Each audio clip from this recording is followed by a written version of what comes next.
evening. We are back to the Spirit's book.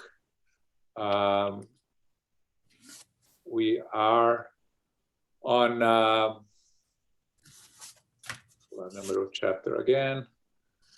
On chapter 6, on spirit perceptions, sensations, and suffering. We started last week. We covered some questions. We stopped on question 243 when we discussed if the spirits see God, and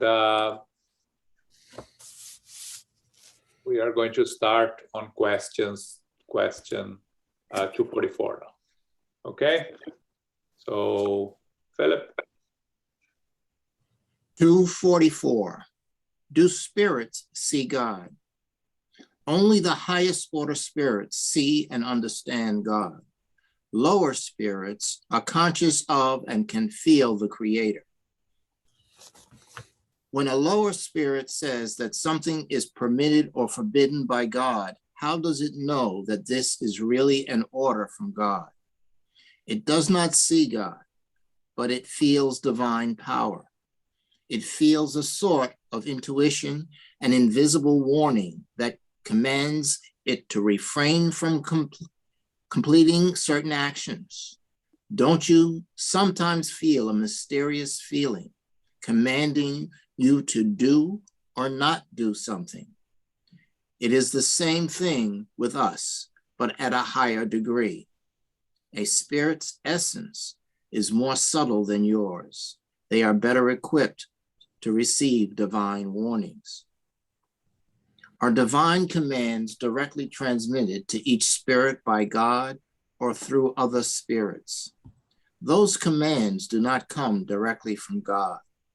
A spirit must be worthy of direct communication with God. God transmits orders through spirits that are higher in perfection and instruction. Okay.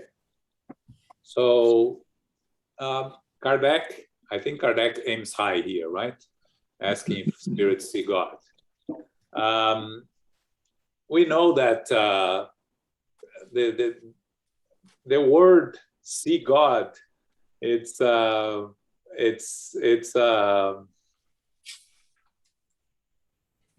complicated question, right? Because we cannot even imagine how.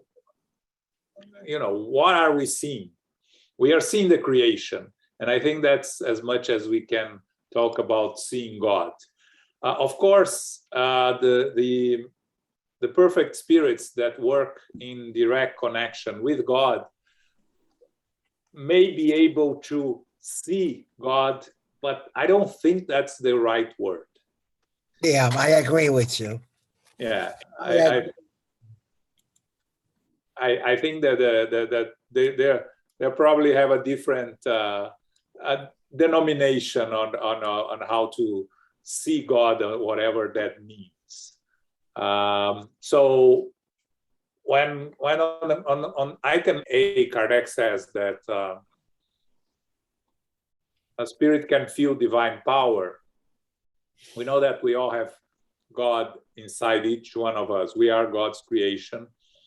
And we have the presence of the divinity in each one of us. To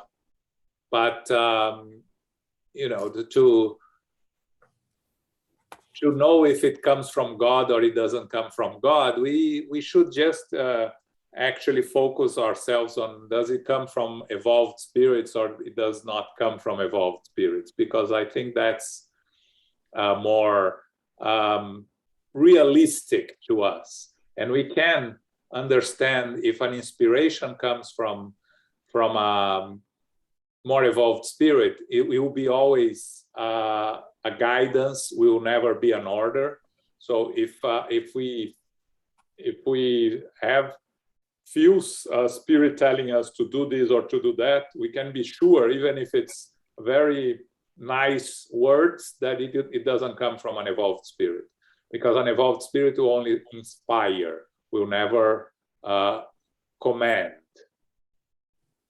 And you know, on the third part, we know that the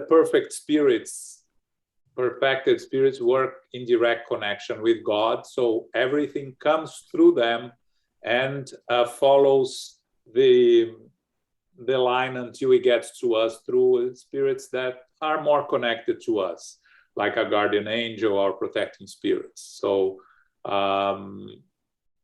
a spirit must be worthy of direct communication with God. We're talking here only a perfected spirit. The orders, the instructions, or the actually, I would prefer to say, the fulfillment of the divine laws comes from the perfected spirits. I think it's a little bit of a difficult question for us to address without us, you know, we don't really have a full any understanding of the Creator. We have some explanations on the Spirit's book and some explanations that can give us an idea of what the Creator would be. But I think it's more important for us to look at the creation, and from that we can deduct God in a sense. Okay? Questions? Comments? Kind of a complex question here. Let's move to the other sensations and feelings. All right. The two next ones, please. 245. Is spirit sight restricted like the vision of living beings? No, it resides within them. 246. Do spirits need light to see? They see on their own and do not need any external source of light. For them, the only darkness exists is that which they may find themselves as a means of atonement. Okay, so when I talk about the perceptions of the spirits, we know that they are spread all over the perispirit. But of course, a spirit, the perispirit of a spirit that is incarnated on earth and discarnated from earth, the spirit will need their eyes to see until it understands that it doesn't. So the feelings and sensations of spirits are spread all over the perispirit, but the perispirit, and we discussed that in some lectures and some questions, especially with Luis and Elmo, the perispirit have organs. We cannot say that the organs are the same as we have it here on an incarnated spirit, and we'll continue discussing this. Actually, we have a long discussion very soon on Kardec on sensations of the spirits that is going to go deeper on that. But you know, the vision of the spirit is in the perispirit. It has eyes, but it doesn't really need the eyes to see as it becomes more evolved and more ethereal. And of course, a spirit doesn't need light to see.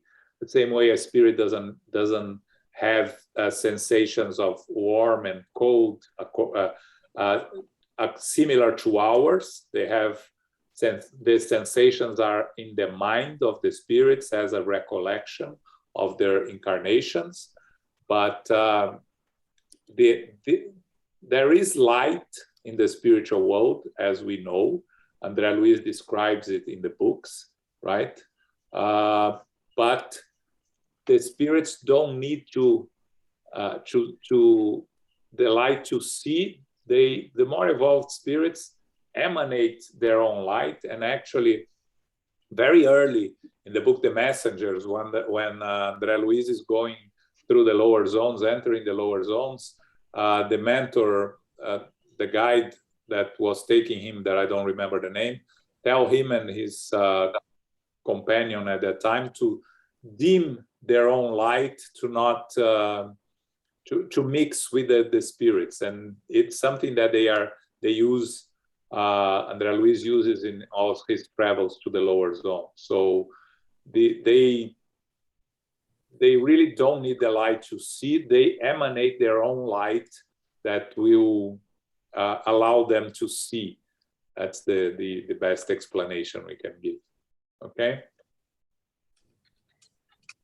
Questions here? Yes, Danny.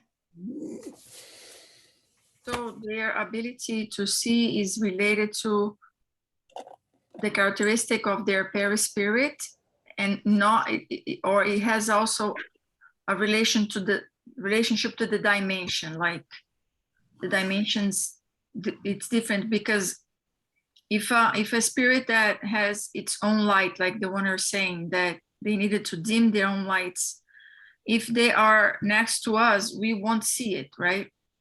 If we don't have mediumship.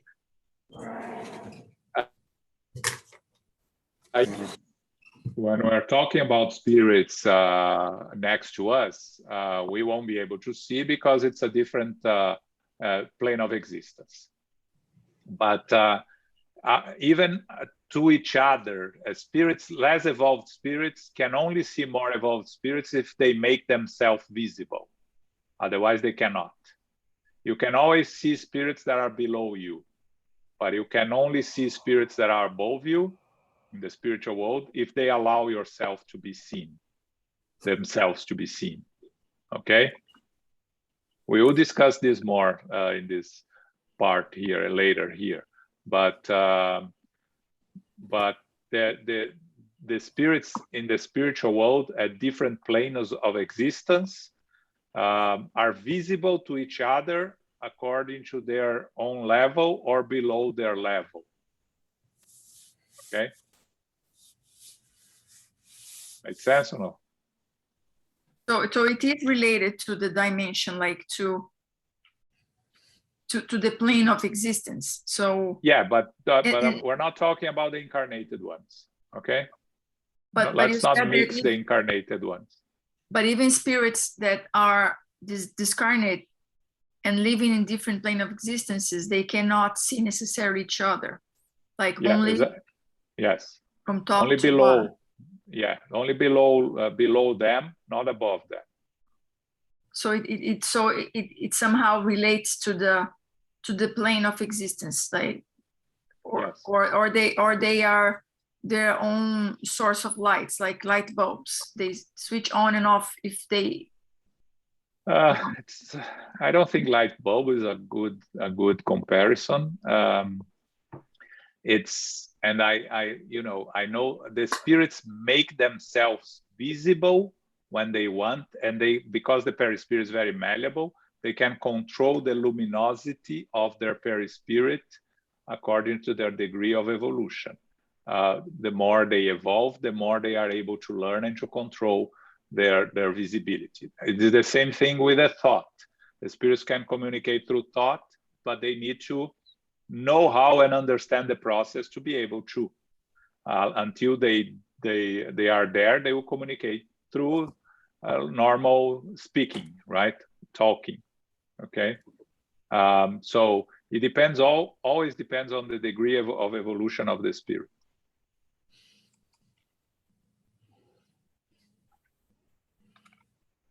Okay. I don't know. Yes, Elmo, please. Yeah, I think this part of the book is extremely difficult for us to understand, because it would require a much better understanding of the perispirit that we still don't have.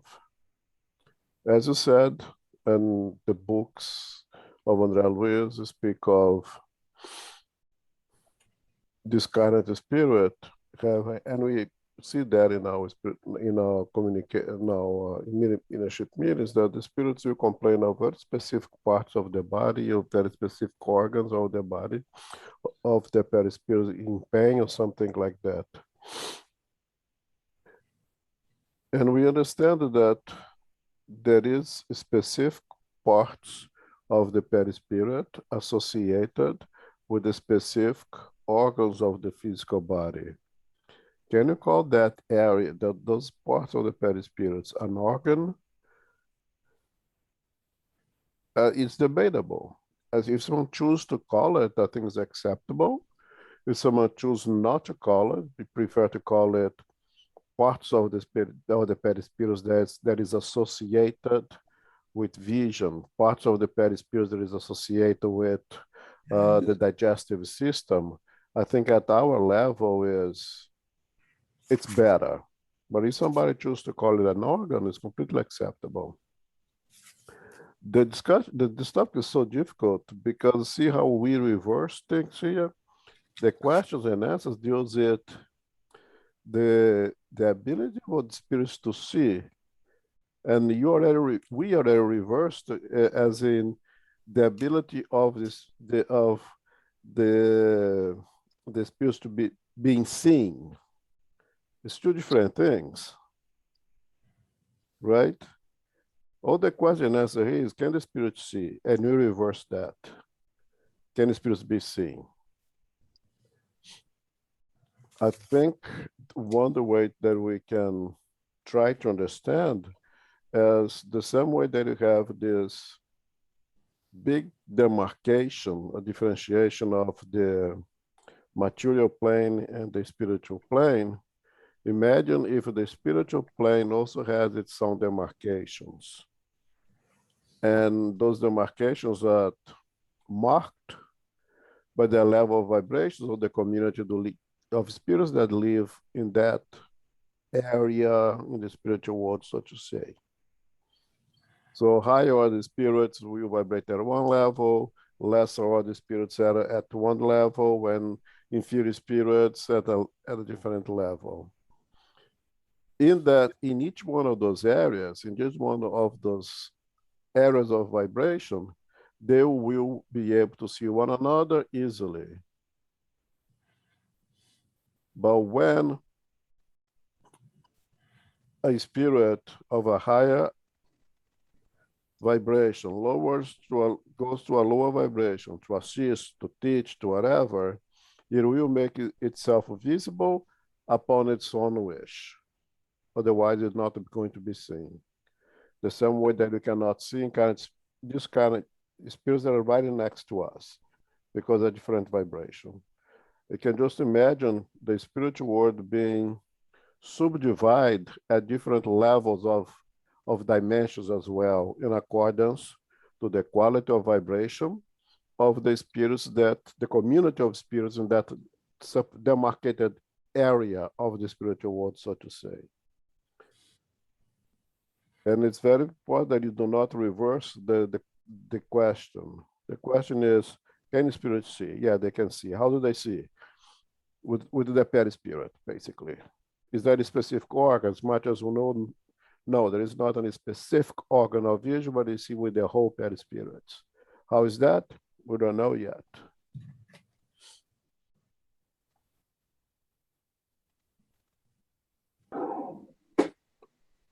Thanks, Elmo. Anyone else? Okay. 247. Do spirits need to travel to see two different points? For example, can they see the two hemispheres of the earth at the same time? Spirits travel from one point to another at the speed of thought. So in a way, they can see everything at the same time. A spirit's thought may radiate at the same time to many different points, but this depends on its purity. The more impure the spirit is, the narrower is its range of sight. Only higher spirits can take in everything at a single glance. For spirits, sight is intrinsic to their nature and is located in their whole being, as light resides in every part of a luminous body. A universal luminosity extends to time, space, and everything in relation to which darkness or physical obstacles have no existence. In human beings, Light acting upon a bodily organ produces sight. Therefore, people would be plunged into darkness without light. However, as vision is an attribute of the spirit itself, independent from any external agent, spirit sight is independent of light. See Ubiquity, number 92. Okay, so I think the question and the answer from the spirits is for the question. The explanation from Kardec relates to previous questions. Again, we need to make differentiations on the evolution of the spirits, right? So the more evolved the spirit is, the more capable it is to travel at the speed of thought. But a spirit, you know, that is at our level of evolution and below our level of evolution, we cannot travel at the speed of thought. Even when going back to André Luiz, we see that he goes from one place to another, moving, and he talks about using volition, first walking, then using volition, but we don't see André Luiz saying that he had changed places at the speed of thought. So when we talk about more elevated spirits, yes, they think of a place and they are there, as difficult as it is for us to understand that.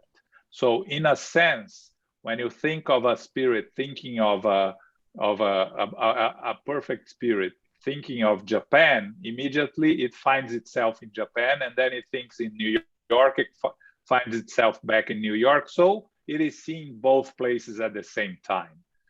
But it is not that the spirit is in both places at the same time. As the spirits say here, a spirit's thought may radiate in the same time to many different points, but this depends on its purity. When we talk about the spirit of Bezerra de Menezes communicating to several institutions at the same time, we can use the example of television, that we can see the same program in many different places, even around the world. And whatever the program we were watching on TV is only on one place. So it's an analogy, of course, far from perfect, but it's an analogy that helps us understand how a spirit can be present in more than one place at the same time.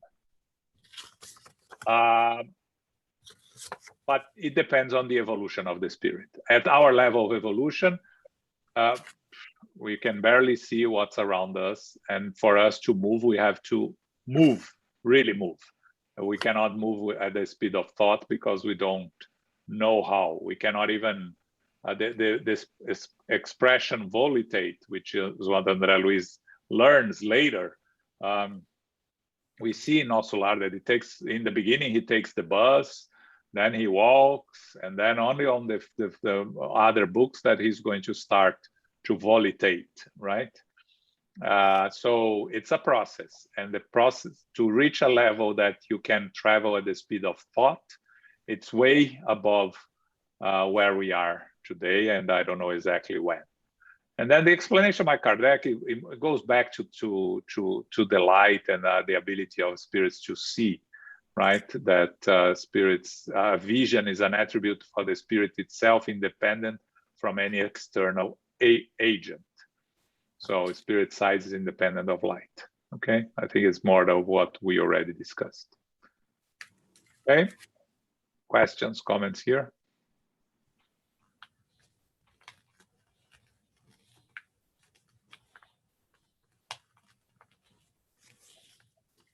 Okay, read the next two. Do spirits see things as distinctly as we do? Even more so, because their sight penetrates what yours cannot. Nothing obscures it. 249. Do spirits hear sounds? Yes, they hear sounds that your simple senses cannot perceive. Do the faculties of hearing and sight reside within a spirit's whole being? All of a spirit's sensorial faculties are attributes of its nature and form part of its being. When the spirit is using a material body, its senses are restricted to its bodily organs. When restored to freedom, the perceptions of a spirit are no longer localized. Okay, so a little more of the same. The first part, spirits see, of course, they can see better of us than us. They're not limited to the physical body imposing restrictions on their ability to see. So they will be able to see much better than we do. Again, always take into consideration the evolution of the spirit, right? They cannot see what it's not with what goes above their pay grade, let's say, right? They can only see according to their level of evolution, what is below them and at their level below them.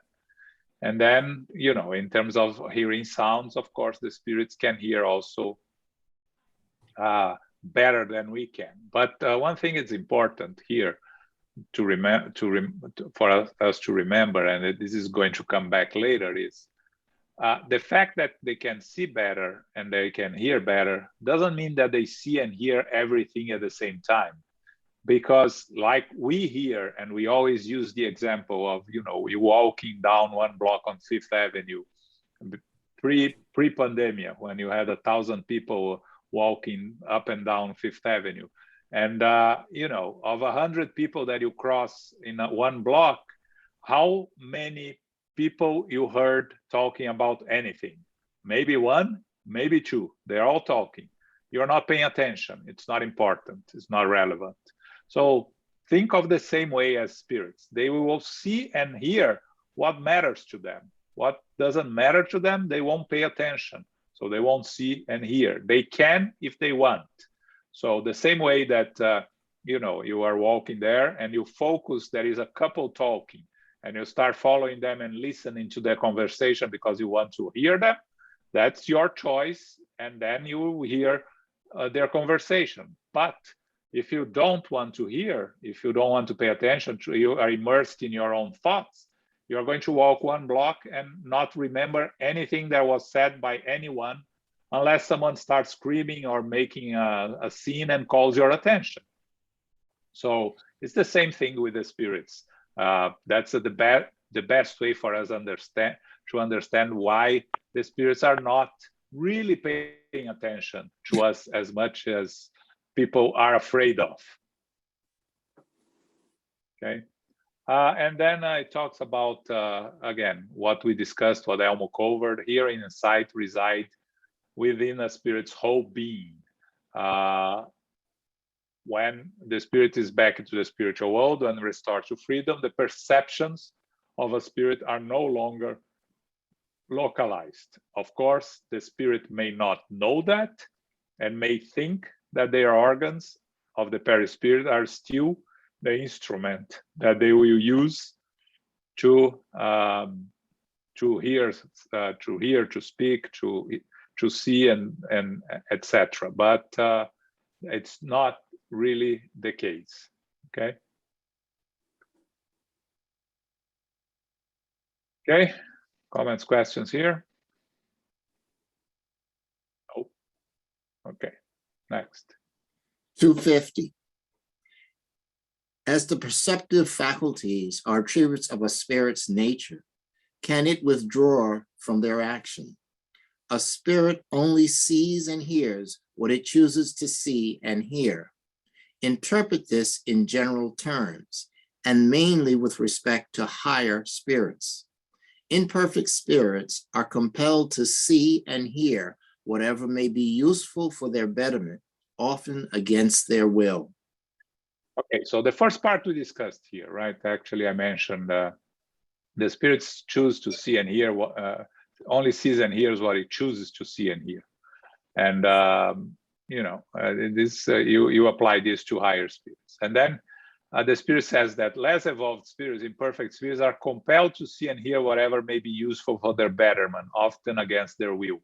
What do they mean here?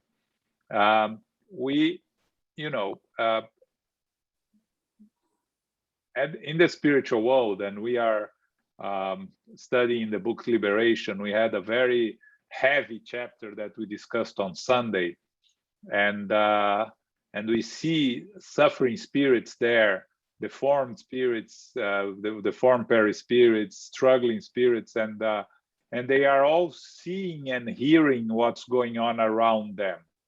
So they cannot choose to see and hear, because where they are, it's part of their environment, and they will have to see and hear. That's where they say here, are compelled to see and hear, because the experience they are going through eventually will help them overcome the situation they are in.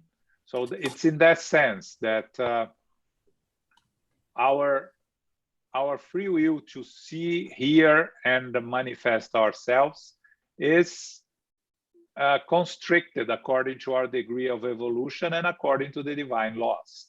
So we are going to see and hear things we don't want to, if it's necessary, according to the natural law, to our progress. The same way that reincarnation is part of the natural law, and like it or not, we are going to have to reincarnate. We can postpone and refuse, but eventually we will have to come to a reincarnation.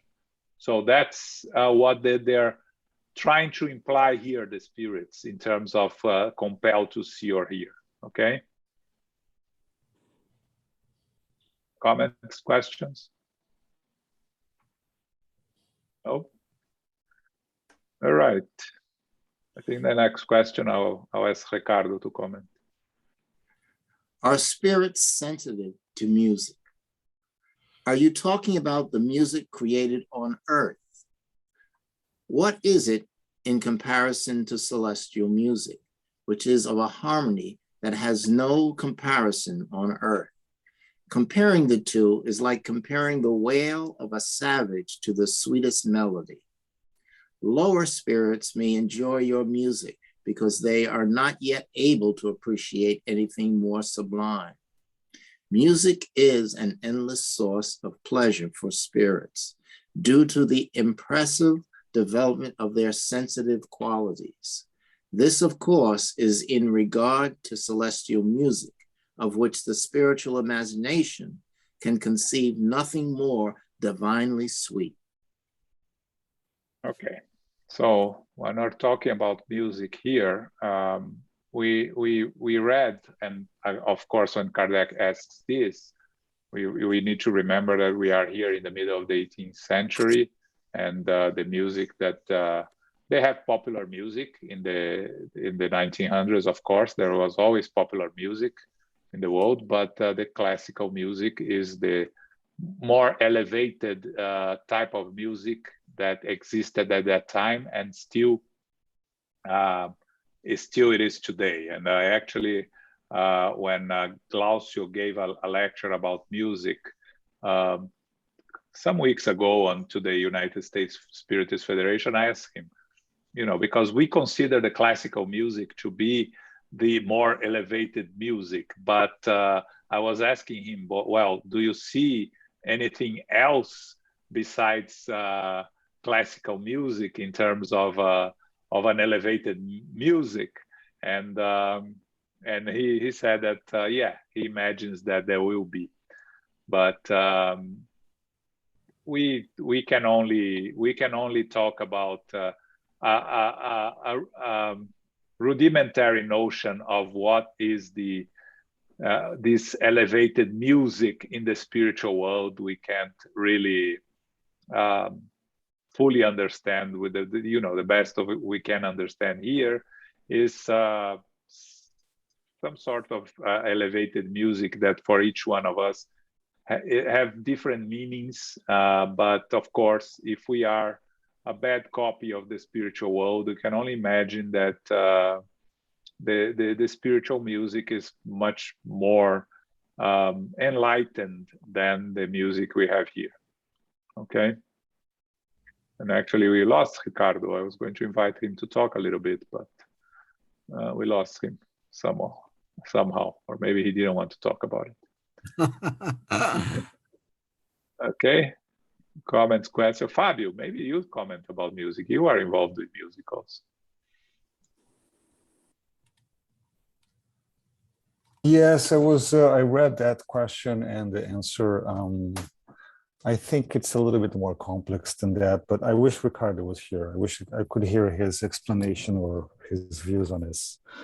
There has been talks for many years in this and the last century about the cosmic music and celestial music and universal music, music of the cosmos.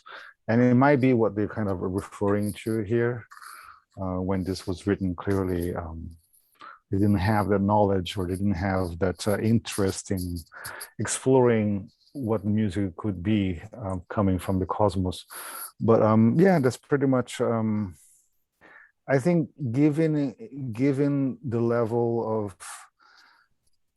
education of people when in the middle of the 1800s when this was written, the question and the answer to it, I think they're very accurate.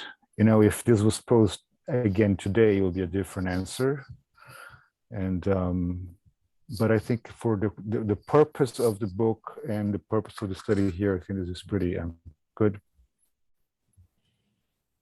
Thanks, Fabio. Sure. Okay, so next. 252. Are spirits sensitive to natural wonders? Natural wonders vary greatly between different planets, and the spirits are far from knowing them all. Their sensitivity is in proportion to their aptitude for appreciating and understanding them. Higher spirits see a general level of beauty in which the appreciation of the details is lost. Again, when we're talking about natural wonders in the middle of the 18th century, 19th century, of course, we didn't have the telescopes, we didn't have the Hubble and the wonderful images of the universe that we have nowadays. So they didn't have the ability, Kardec and the incarnated spirits, they didn't have the ability to see beyond what was the natural wonders of the planet. So the spirits here are giving more of an idea of natural wonders in the more in a more ample way, trying to explain to at that time what was the ability of natural wonders outside the planet Earth. Because I think that the question about Kardec here is trying to understand what are the spirits feeling in terms of what they are seeing out there. And I think with the books by André Luiz, when he has this a description of what he sees around him and what he sees in some nights and some dark places, you can understand that, of course, spirits are sensitive to the surroundings, meaning natural wonders or not so wandering places. Okay. Okay. Okay. 253. Yeah. Do spirits experience our physical needs and suffering? They know them because they have suffered them, but they do not experience them materially like you do because they are spirits. Okay. Actually, Kardec is going to alternate here, and he's going to come back on the suffering, the physical needs and suffering. So the spirits bring with them from their incarnation the experience and the remembrance of physical needs and of physical suffering. But more than anything, the suffering of the spirits are of a mental nature. So they can bring physical needs in terms of those that are addicted will continue to have their addictions in the spiritual world, and will try to connect to people, incarnated beings that can satiate their addictions, and the suffering, which is, you know, whenever you have a physical body, we mentioned this before, the physical body serves as a distraction, even when you are suffering, because your suffering is many times localized in the physical body. When you leave your physical body behind and you carry the suffering, and we see spirits complaining about pain, complaining about suffering, and we try always to remind them that they no longer have a physical body, so the pain and suffering is mental. But sometimes the suffering, the mental suffering, is much worse than the physical suffering, because remember, in the spiritual world, there are no distractions that the physical body allows. So the suffering can become the only thing they can think of, and it can become really a big issue, a big monster for them in terms of how to deal with it. So again, the perispirit doesn't have any physical needs, and it doesn't have physical suffering, but the spirit, which is the one that in the end feels and experiments the sensations, can continue to feel whatever it was feeling when it had a physical body, whenever it was incarnated. Okay. Again, it's an important concept for us to understand when we're talking about suffering of the spirits. It is very important for us to understand the source of suffering and how it works in the discarnated spirit, errant spirit. Okay. Yes, Danny. So I'm remembering the book, I think you are reading right now, that priest that kept prisoners. Yeah, Liberation. Liberation, right? So I don't know if it's in that book, but I think he kept some prisoners like tied up in cells and like hurt them. So I can understand like the moral pain, but physically they were restrained, they were in pain. So it's not physical, it's not material, but at the same time it's not moral only, because I don't think, I don't remember if they were captive on earth, so and then they left earth and then continued on the same situation. I can't remember if that was where they're coming from. So no, like, it's not, but they are prisoners, yes, in the spiritual world, yes. But they were not in the earth. I don't think they were. No, they were not. So they're experiencing like a new pain. It's not a pain that they are remembering. Yes, they are, because you know the spirits at that level of evolution, their perispirit is very gross, very material. Okay, and they don't know better, so they are placed in cells that they don't know how to get out of it. They are tied with chains that they don't know how to get out of it, because theoretically a spirit cannot be chained, cannot be contained in any space. But for you not to be in this place, you need to have a different level of mental vibration, right? An elevated level of vibration that acknowledge, that allows you not to get trapped by this less evolved but intellectually more evolved spirits that are the leaders of the lower zone. So they are So if you remember our mediumship meetings, sometimes you have spirits that are brought there that they say that they are still in these dark caves, or they are still in those places, and we tell them, you are no longer there, you are here.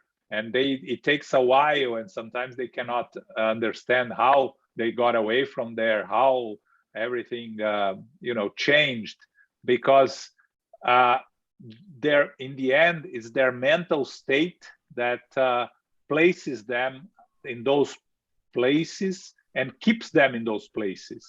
The lack of a better understanding on how to free themselves from those spaces. That's what keeps them in those places. Okay, it's not the same as here, that you are in a prison because your physical body cannot leave. You are in a prison that is mental.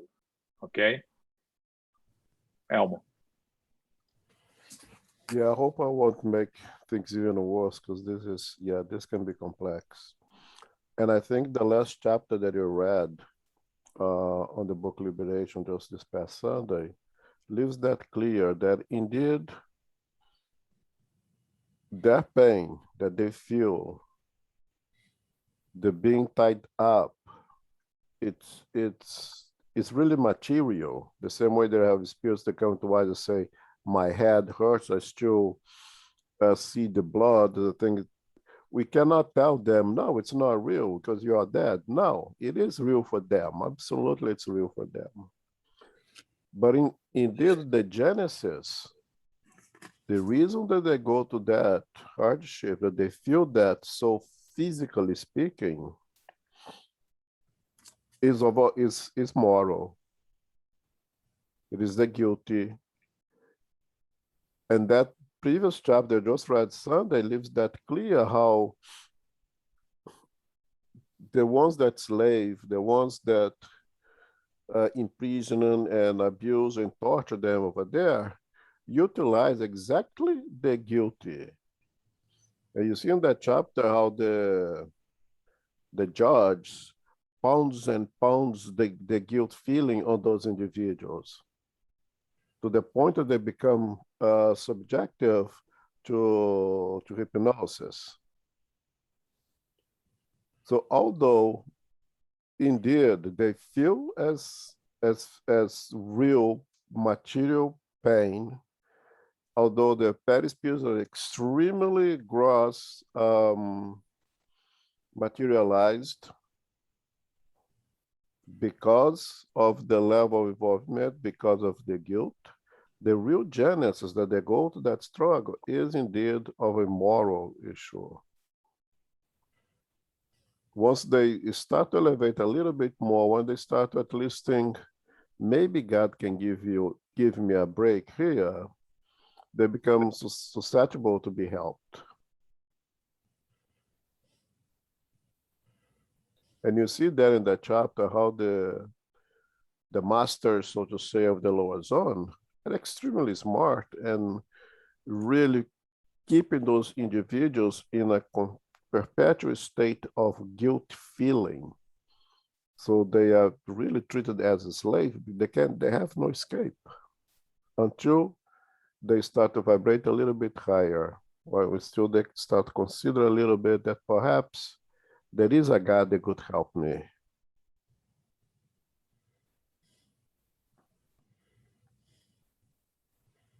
Yes, Danny. But for example, I'm trying to think about, for example, I know that when someone dies in a lot of pain and transitions to the spiritual plane, the perispirit, it's compromised, right?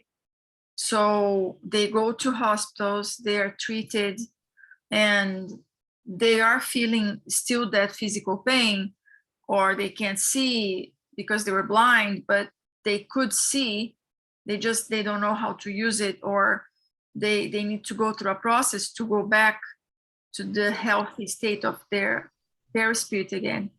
So when they're in hospitals, they are being treated the same, like their moral pain is being treated like the same way they could be kept captive because of their guilt, and that's what's making them to feel the pain.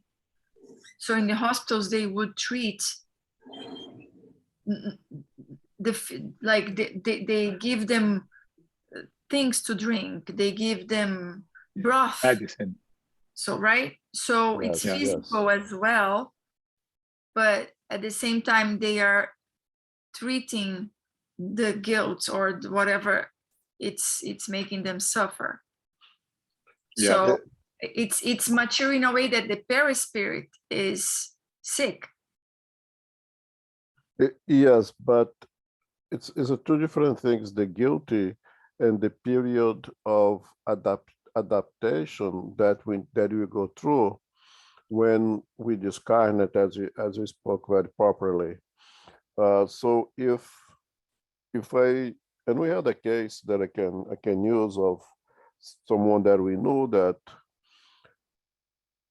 underwent severe amount of pain, mostly abdominal pelvic, secondary to ovarian cancer with severe ascites that caused her tremendous amount of pain.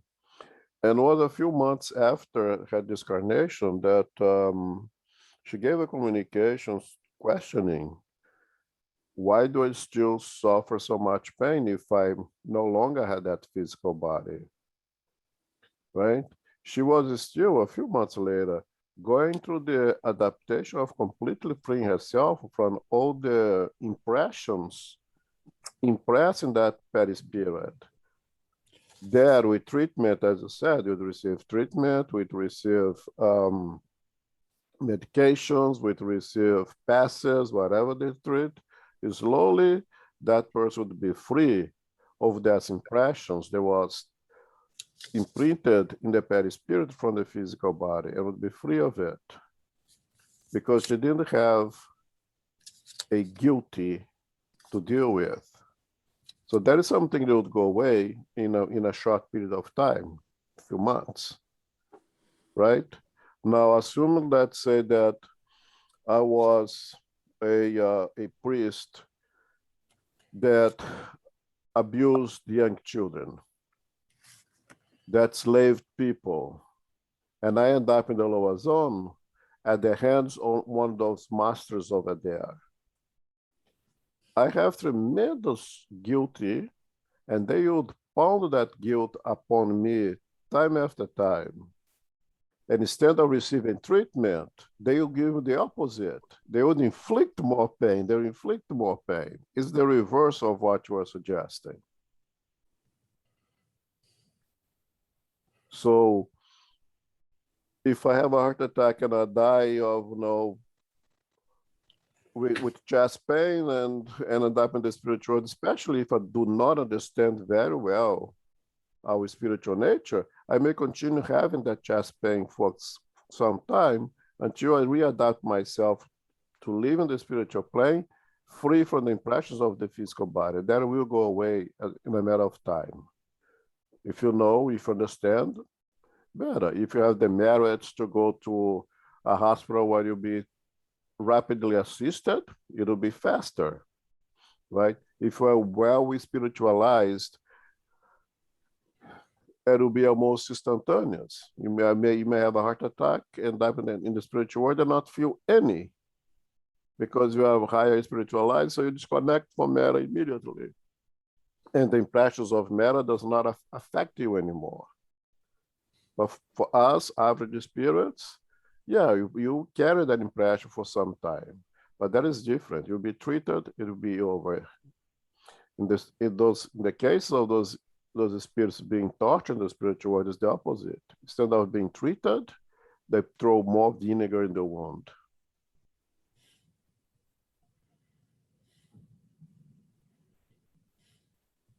If you read the beginning of Nosso Lar, when André Luiz is treated in the hospital, you see that he's treated both physically, in the sense of they take care of his cancer, and mentally,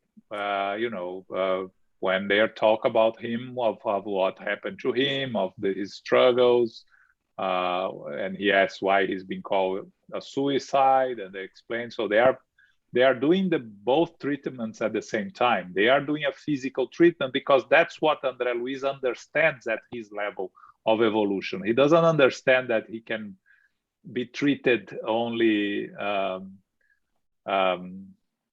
holistically, let's say, in a sense, in the spiritual world, right? He needs the so-called physical treatment because that's what he understands at that level of evolution. So, you know, if you read that, you see how the treatment is done in the spiritual world at a level, at André Luiz level of evolution, someone that is rescued from the lower zones. Of course, Elmo, when we're talking about liberation, it's a whole different story because those are spirits that are really guilty of a serious offenses, and they have to they need to go down the deeper down before they can get out of it. So they are no conditions of receiving treatment yet because they will not benefit from treatment. That's the point there. Okay. Yeah, just as a comment, I think that in André Luiz's case, for example, more than not understanding, in my understanding, he need that treatment was to help him to remove the impressions of the cancer that he had in his stomach from his perispirit. The impressions was so deeply engraved in his perispirit that he needed some therapy to faster remove all those impressions of the disease from the perispirit.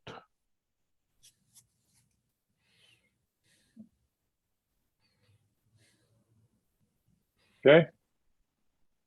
Any other questions here?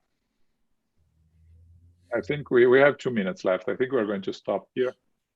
There are 3 questions left, and they still deal with sensations and tiredness, but and then we go in this theoretical essay of spirit sensation that is like 4 or 5 pages, and we will talk more deeply about these sensations of the spirits next week. Okay.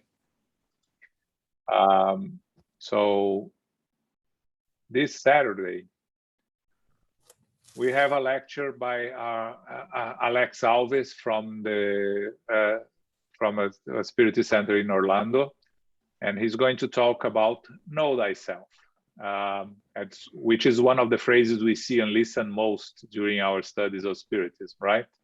But what really did St. Augustine mean by this? He'll talk about how to go into this journey and what's the benefit of it, of knowing that oneself. Okay, so this Saturday, 11 a.m., you are all invited. This Sunday, we are going to study, this is the second Sunday of the month, so we're going to study the Gospel according to Spiritism. And for those that are here and haven't heard it, Luis offered to give us a couple of lectures on instinct and intelligence that are going to be on the 3rd Sundays of October and November. So not this Sunday, next Sunday. It's the first part of the presentation, and on the 3rd Sunday of November, it's the second part. It's in the Sundays that we used to do on the way to the light that we finished. Okay. Daniela is advising me that in the book club next Wednesday will be the last 2 chapters of the book And Life Goes On.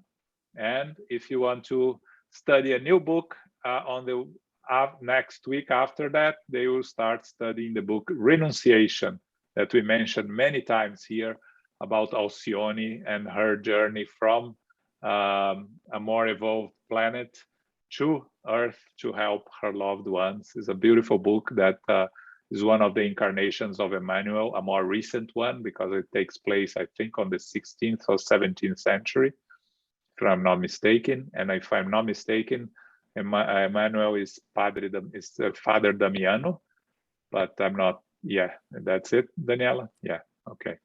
So it's a very nice book. It's really worth reading and studying. Okay, so that starts on the other, not this Wednesday when they will finish the book, but next Wednesday. Okay, Carol, can you do our final prayer, please? Sure. Thank you. Thank you, everyone. Thank you, John. Infinite Creator and Supreme Intelligence, we are grateful this evening to be together for our study of the Spirit's book, the chapter of the Spirit Life. We are grateful for what we have learned, what we have received, and what we will continue to ponder and study even further. We are grateful to our spiritual benefactors, the good spirits, the mentors, the helpers, the teachers who are with us, guiding us, inspiring us, and helping us to maintain an elevated consciousness and an open heart. We are grateful for all that we have received this evening, and may we continue with our studies week by week. We give thanks to the spiritual benefactors who have brought us these great teachings. May we continue to study and give our prayers throughout the week and continue to engage in our mindfulness as well. We are never alone, and we always can receive help as we do our part and ask for assistance. May we ask for the love, light, and peace of Christ to go with us this week in our hearts and minds, and may we share this with our loved ones, family, friends, and co-workers. We are grateful for these blessings, and may we continue to keep united in our community, and may we ask for the help and assistance of those who are in need in the spiritual world as well as those in the physical world. We ask humbly to close this meeting now, and may we remind ourselves to go forth as beacons of light. Go forth now in peace and in gratitude, so be it.